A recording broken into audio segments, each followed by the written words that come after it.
Voice, आज की आवाज। इंदौर में हुए चूड़ी वाले पिटाई कांड पर करीब 100 दिन से ज्यादा समय के बाद चूड़ी बेचने वाले तस्लीम की जमानत याचिका पर मंगलवार को हाईकोर्ट मध्य प्रदेश की इंदौर खंडपीठ में सुनवाई करते हुए तस्लीम को जमानत दे दी गई, जिसकी आदेश की कॉपी शाम तक मिल सकती है। आपको बता दें, सुप्रीम कोर्ट के अधिवक्ता एहतेशाम हाशमी और उनके साथी ज्वलंत सिंह ने तस्लीम की ओर से पैरवी की थी और मंगलवार को जमानत आवेदन पर सुनवाई जस्टिस सुजय पॉल द्वारा की गई है। गौरतलब है कि 22 अगस्त को इंदौर के बाणगंगा इलाके में चूड़ी बेचने के दौरान तस्लीम की पिटाई की गई। उसका वीडियो सोशल मीडिया पर वायरल हुआ। मारपीट करने वालों के खिलाफ पहले अपराध दर्ज हुआ था। बाद में तस्लीम पर 13 साल की बच्ची से छेड़छाड़ का आरोप लगा था। पुलिस ने पिटाई करने वाले 4 लोगों पर मारपीट का पहले केस दर्ज किया, जिसमें हाई कोर्ट से पहले सभी आरोपियों को जमानत का लाभ मिल चुका था। बाद में फिर पुलिस ने तस्लीम पर पॉस्को एक्ट के तहत मामला दर्ज किया, जिसके बाद मंगलवार को सुप्रीम कोर्ट के अधिवक्ता एहतेशाम हाशमी और साथी ज्वलंत सिंह द्वारा की गई पैरवी के बाद जमानत पर सुनवाई हुई, जिसके आदेश की कॉपी शाम तक आने की संभावना है। देखिए, करीब 100 दिन से ऊपर हो चुके थे। तस्लीम चूड़ीवाला जेल में था और आप सब जानते हैं कि किस तरह से ये मुकदमा रजिस्टर्ड हुआ।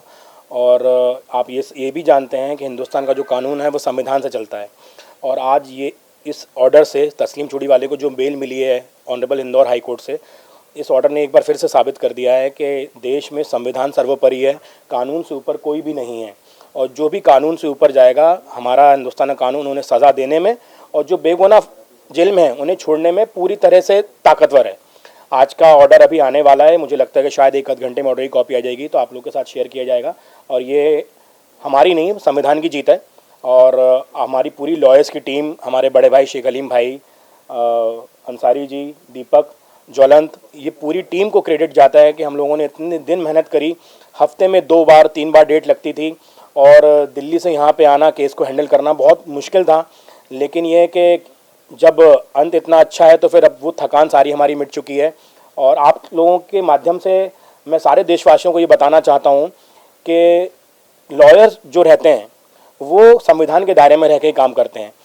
आप लोगों ने देखा कि एक पेपर में न्यूज़ आई थी कि दिल्ली से इसमें वकील यहाँ आ रहे हैं, इसका क्या मतलब है, इतने एक्सपेंसिव ज़्यादा फीस लेते हैं, वो इंदौर आके केस लड़ रहा है। तो मैं आप सबके माध्यम से इंदौर वासियों को और देशवासियों को बताना चाहता हूँ कि मैं मध्य प्रदेश का हूँ, सागर मेरा घर है, इंदौर मेरा ननिहाल है और हमारे बड़े भाई हमारे साथ बैठे हैं। तो मैं मध्य प्रदेश से हूँ। इंदौर, दिल्ली में मैं 16 साल से प्रैक्टिस कर रहा हूँ। तो ये जो एक नैरेटिव कुछ लोगों ने फैलाया था कि मैं बाहर से आ रहा हूँ, तो इंदौर और मध्य प्रदेश मेरा घर है, आंगन है।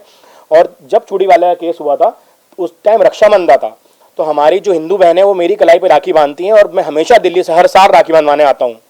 तो मैं राखी बंधवाने इंदौर आया था, सागर गया था, भोपाल गया था। उसी दौरान ये मुद्दा हुआ, तब ये केस हमने हाथ में लिया। तो फिर आप जानते हैं कि जब अधिवक्ता कोई एक मुद्दा हाथ में लेता है तो फिर कहीं से भी आना पड़े, चाहे दिल्ली से आना पड़े, मुंबई से आना पड़े, तो आना पड़ता है। फिर इंदौर इतना मोहब्बती शहर है, इंदौर के लोगों से जो मुझे प्यार और सम्मान मिला है उसको मैं कभी जिंदगी में नहीं भुला पाऊंगा। कितना चैलेंजिंग केस था ये आपके लिए? देखिए, केस तो बहुत ज़्यादा चैलेंजिंग नहीं था।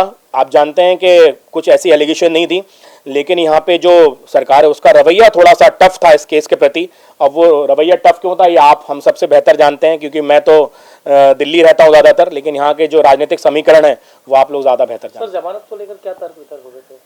जी देखिए, जो भी बेल होती है, चाहे वो ग्रांट हो या रिजेक्ट हो, उसमें बहुत लिमिटेड पॉइंट्स रहते हैं आर्ग्यू करने के। हमारे केस में चार्जशीट फाइल हो चुकी थी और किसी को अरेस्ट किया जाता है तो अरेस्ट इसलिए किया जाता है कि इन्वेस्टिगेशन में कोई कमी ना रह जाए। उनसे आपको जो भी डॉक्यूमेंट्स लेने हैं, जो भी उनसे स्टेटमेंट लेने हैं, वो आप ले लें। इस केस में चार्जशीट ऑलरेडी फाइल हो चुकी थी। जहां तक तस्लीम के 2 आधार कार्ड की बात है, वो फेक बात थी, क्योंकि पूरी चार्जशीट आप फाइल में रखिए, वो देखेंगे तो आप पाएंगे कि एक ही आधार कार्ड नंबर है। और आप देखते हैं कि आज आपके भी और हमारे आधार कार्ड में भी कई बार गलत नाम चढ़ जाता है।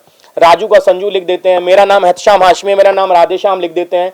तो ये उन ऑफिसर्स की गलती है जो कि आधार कार्ड में या वोटर आईडी कार्ड में गलत सलत नाम लिखते हैं। लेकिन इस इशू को मुद्दा बना के यहाँ पे जो एफआईआर रजिस्टर्ड हुई थी, मैं आपको बताना चाहूंगा कि इलेक्शन कमीशन से या फिर आधार जो बनाते हैं उस अथॉरिटी से एक भी बंदे को एज ए विटनेस साइट नहीं किया गया है चार्जशीट में। तो आप समझ सकते हैं कि एक पॉलिटिकली मोटिवेटेड केस था जिसमें आज बेल मिली है और मुझे पूरी उम्मीद है कि बहुत जल्दी एक्विटल भी मिलेगा हमको।